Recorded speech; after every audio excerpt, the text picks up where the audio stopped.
Madame Lepage, après avoir parcouru tous les secteurs que vous avez parcourus pendant votre carrière, avec le recul que vous avez, quelles sont vos perspectives pour l'avenir de la pharmacie hospitalière?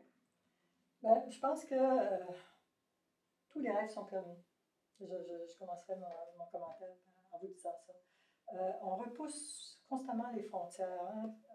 Plus les pharmaciens d'établissement deviennent diversifiés, spécialisés, plus ils s'impliquent dans des secteurs nouveaux au niveau des soins pharmaceutiques à offrir aux clientèles, plus ils deviennent indispensables dans les maillons de services puis des structures du réseau de la santé.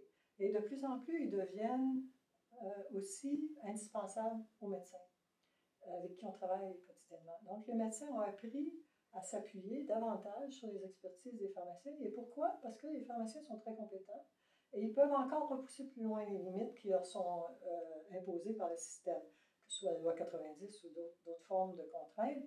Il reste quand même que les pharmaciens pourraient faire encore plus que ce qu'ils font actuellement si l'environnement était propice et si il y avait une ouverture d'esprit.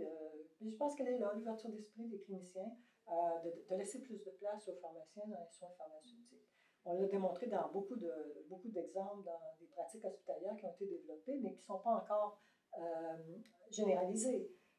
Donc, il reste une étape. Il faut généraliser des approches gagnantes d'implication de pharmaciens dans les secteurs spécialisés et sous-spécialisés. Puis, il y a un créneau à occuper. C'est un créneau qui n'est pas occupé par personne. Les infirmières n'ont pas les mêmes expertises que les pharmaciens. Il n'y a pas aucune menace de la part d'aucun professionnel dans les créneaux d'activité que nous, les pharmaciens, avons développés. Et il ne reste qu'à le développer encore plus et d'aller encore plus loin. Et puis de challenger nos jeunes pharmaciens. Vous savez, il y a le PharmD qui s'en vient, c'est une formation doctorale dès le départ. C'est un plus pour amener la légitimité à nos pharmaciens d'intervenir de manière encore plus intense au niveau des secteurs cliniques spécialisés et surspécialisés. Et je pense que c'est ce qu'il faut continuer. On est bien parti, mais on a encore des étapes à franchir. Merci, Madame Lepage. Vous avez